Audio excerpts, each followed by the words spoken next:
시편 112편은 시편의 제5권, 그러니까 시편을 크게 분류하면 총 5권으로 구분되어 있는데 그 5권 중에 제5권에 해당되는 내용입니다. 시편 107편부터 해서 이제 제5권에 해당되는 그러한 속에 들어가 있는 시편입니다. 이 제5권은 하나님의 나라와 하나님의 통치에 대한 찬송이 드러나고 있는 제5권의 큰 내용 중심 주제입니다. 하나님의 나라와 그 하나님의 나라를 통치하시는 하나님의 왕권이 선포되어졌고, 그 하나님의 왕권이 되어진 하나님의 나라 백성들이 하나님의 나라를 살아가면서 하나님을 경외하고 하나님을 찬송하는 시들로 구성되어 있습니다. 그래서 우리가 어제 아침에 봤던 시편 111편과 112편이 짝을 이루고 있다 이렇게 들었는데요. 시편 110편 11편 10절에 보니까 여호와를 경외함 이렇게 돼 있죠. 그래서 시편 111편에서는 여호와를 경외할 수밖에 없는 여호와의 성품에 대해서 시인이 노래하고 있었다면, 시편 112편에는 할렐루야로 시작해서 여호와를 경외하며 그의 계명을 크게 즐거워하는 자는 복이 있도다 이렇게 말하면서 여호와를 경외할 수밖에 없는 여호와의 성품을 이해하고 그 성품의 통치를 담아내는 자들의, 그 나라의 백성들의 삶에 대해서 그렇게 노래하고 있습니다. 그러니까 여호와의 그 성품의 어떠함, 그 여호와의 성품의 어떠함을 알았던 자들은 여호와를 경외할 수밖에 없는데, 여호와를 경외하는 자들의 삶이 어떻게 나타나는지를 오늘 본문에서 노래하고 있는 거죠. 여호와를 인정하고 여호와의 통치를 담아내는 그 하나님의 나라의 백성들, 그 백성들의 삶의 모습이 어떻게 나타나게 되는가라는 겁니다. 그래서 다시 1절에 보니까 할렐루야 여호와를 경외하며 그의 계명을 크게 즐거워하는 자는 복이 있도다. 그래서 원어로 보면 할렐루야 행복한 자들아, 복 있는 자들아, 우리가 시편 1편에서 노래했듯이 행복한 사람들이에요. 행복한 사람들은 어떤 사람들입니까? 여호와를 경외하며 그 계명을 크게 즐거워하는 자들이다 라고 말을 하고 있는 거죠. 이것이 바로 하나님의 나라 백성들입니다.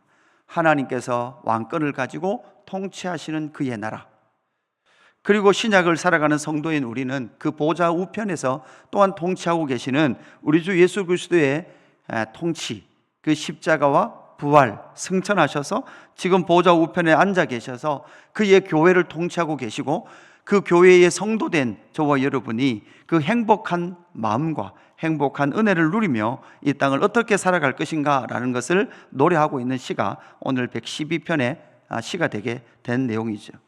그래서 여호와를 경외하며 행복한 삶을 살아가는 사람들의 그 삶의 모습이 어떤 모습으로 나타나느냐, 2절에 보니까 이렇게 되어 있습니다. 그의 후손이 땅에서 강성하며 정직한 자들의 후손에게 복이 있으리로다 이렇게 말을 하고 있습니다. 그렇게 정직한 자들의 복이 있는데 그들은 3절에 보니까 부와 재물이 그의 집에 있으며 그의 공의가 영구히 서 있으리로다 이렇게 말을 하고 있습니다. 여러분 여기 보면 정직한 자들인데 그 정직한 자들이 부와 재물이 그의 집에 있어요. 여러분 이게 지금 세상으로 보면 그뿐만 아니라 그 3절 후반절에 보니까 그의 공의가 영구히 서 있으리로다 이렇게 말을 하고 있죠. 그러니까 정직히 행하는데 여러분 뭐가 그의 집에 있습니까? 부와 재물이 그의 집에 있습니다. 그러니까 이것은 무엇을 말합니까? 이 세상과는 전혀 다른 이야기를 하고 있죠. 여러분 이 세상은 부와 재물을 얻기 위해서는 정직한 자들은 그 부와 재물을 얻기가 쉽지 않습니다. 하나님의 나라는 바로 그 정직한 자들과 그의 후손들이 부와 재물을 얻게 되는 그러한 놀라운 일이 일어나는데, 그러한 공의가 영구히 서 있는 거죠. 이것이 바로 하나님의 나라의 특징입니다. 하나님의 공의, 하나님의 성품, 하나님을 경외하는 자들은 이 땅 가운데 부정하지 않습니다. 정직히 행합니다. 공의롭게 행합니다. 그럼에도 불구하고 그들의 삶은 부와 재물이 그들 가운데 있다, 그의 집에 있다 이렇게 말을 하고 있어. 그렇게 노래를 하고 있습니다. 그런 자들은 4절에 보시면 이렇게 말하고 있습니다. 또다시 정직한 자는 이렇게 말하고 있죠. 정직한 자들에게는 흑암 중에 빛이 일어나나니 그는 자비롭고 긍휼이 많으며 의로운 이로다 이렇게 말하고 있습니다. 여러분, 자비롭고 긍휼이 많아요. 그런데 여러분 뭐예요? 의로워요. 이게 참 어려운 거죠. 자비와 긍휼이 많아요. 보면 다 막 안타까운 마음이 있어요. 자비를 베풀고 싶은 마음이 있어요. 그런데 의로워야 돼요. 불의를 보고 가만히 있으면 안 되는 거죠. 자비와 긍휼과 의로움은 사실은 한 문장에 붙여 쓰기가 어려운 단어예요. 그런데 이 단어를 한 문장에 함께 붙여 쓰면서 자비롭고 긍휼이 많고 그 의로운 그 정직한 자들 가운데 부와 재물이 있음으로 말미암아 그 부와 재물을 통하여 그들은 행복한 삶을 살게 된다라는 것을 우리에게 말씀해 주고 있죠. 두 번째, 여호와를 경외하는 자들의 삶의 특징이 어떻게 나타납니까? 사실 여러분, 오늘은 이 세 가지를 다 생각해야 됩니다. 첫 번째 대주, 두 번째 대지, 세 번째 대지가 떨어져 있는 것이 아니라 그 정직한 재물, 부와 재물로 말미암아 그들이 행복해하고 있는데 그 행복한 자들의 두 번째 삶이 어떻게 일어나게 됩니까? 5절에 보니까 이렇게 말하고 있죠. 은혜를 베풀며 구워주는 자는 잘 되나니 그 일을 정의로 행하리로다 이렇게 말을 하고 있습니다. 여러분, 그냥 구워주는 게 아니죠. 구워주는데 앞에 뭐가 붙어 있습니까? 은혜를 베풀며 구워줍니다. 그러니까 이 말은 고리대금을 받으면서, 그러니까 뭐 300% 이자를 받으면서 구워주는 것이 아니라 은혜를 베풀며 구워주는 거죠. 이게 바로 하나님의 나라 특징이라는 거죠. 하나님의 나라 특징은 바로 은혜를 베풀며 구워주는 자는 잘 되나니 그 일을 정의로 행하리로다 이렇게 말하고 있습니다. 그렇게 행하는 자는 6절, 그는 영원히 흔들리지 아니하며 의인은 영원히 기억되리로다 이렇게 말을 하고 있습니다. 그러니까 하나님의 나라 안에는 고아와 과부와 이방인과 객들이 배고프지 않는 나라가 바로 하나님의 나라거든요. 그 하나님의 나라 가운데 구워주는 일이 있는데 그 구워주는 일이 바로 은혜를 베풀며, 왜냐하면 자기가 은혜를 받았기 때문에 그렇습니다. 자기가 은혜의 풍성함을 경험했기 때문에 그러합니다. 여러분, 우리가 이 땅을 살아가면서 이런 은혜들을 많이 여러분 삶의 어떤 환경에서도 많이 경험하게 되죠. 여러분, 저는 운전 택시 아르바이트 할 때도 그렇지만 운전을 하다 보면, 특히 택시를 하다 보면요, 자주 뒤에서 쿵 박아요. 뒤에서 쿵 박으면, 그게 우리 기본 한국 사람은 뒤에서 쿵 박으면 문을 열면서 나오면서 뭐를 딱 잡고 나옵니까? 여기 뒤를 딱 잡고 나오잖아요. 사실 여러분, 그게 어떨 때는 그냥 나도 느끼지 못할 만큼 그냥 쿵 박은 거거든요. 근데 나와서 뒷밤바에 뭐가 찍혔니? 원래 찍혀 있는 건데, 그죠? 그 2번까지 하잖아요.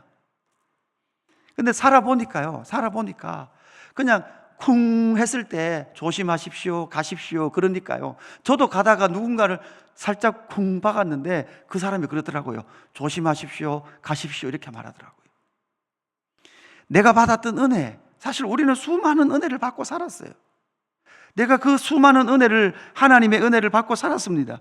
꼬치꼬치 그렇게 따지지 않아도 이미 내가 받았던 그 은혜의 풍성함이 있기 때문에 은혜의 풍성함을 기초해서 구워주는 삶을 살 때 그는 잘 되더라는 거죠. 그는 흔들리지 않습니다. 왜냐하면 이렇게 사는 사람이 지금 어디에 있기 때문에? 하나님의 나라 안에 있기 때문에. 여러분, 하나님의 나라가 안 흔들리니까 하나님의 나라 백성들은 절대 삶이 흔들리지 않는 거예요.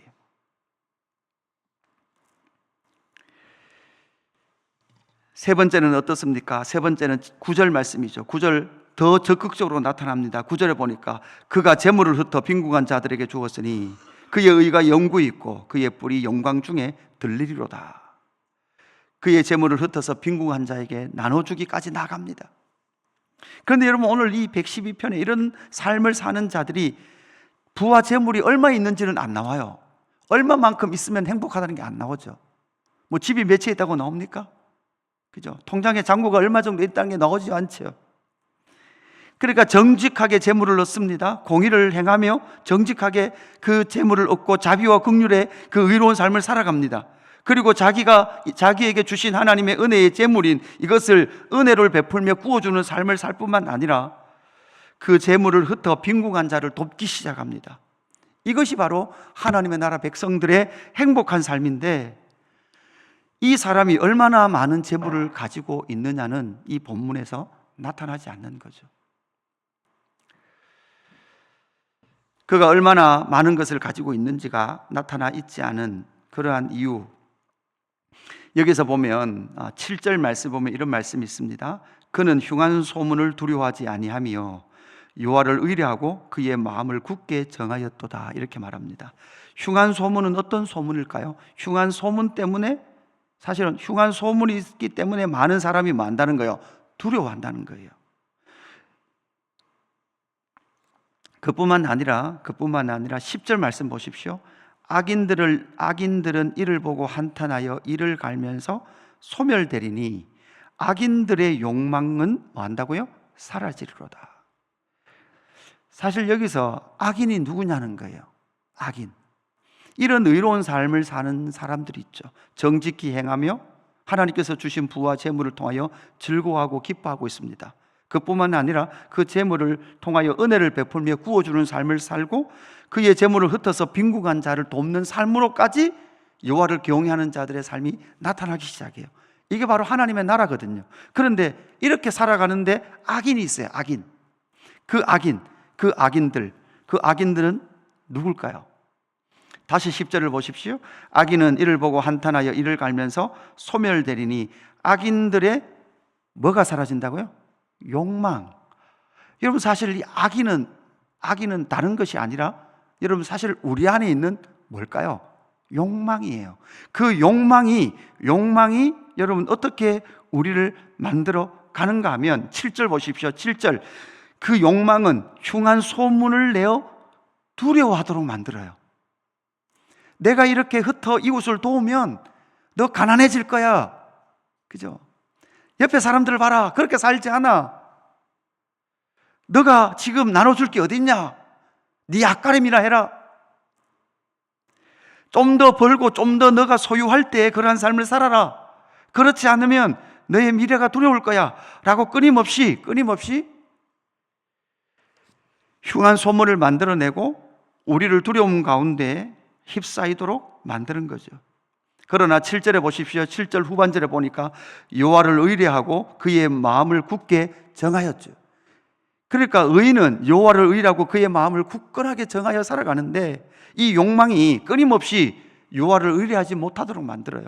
우리의 마음을 두렵도록 만드는 거죠.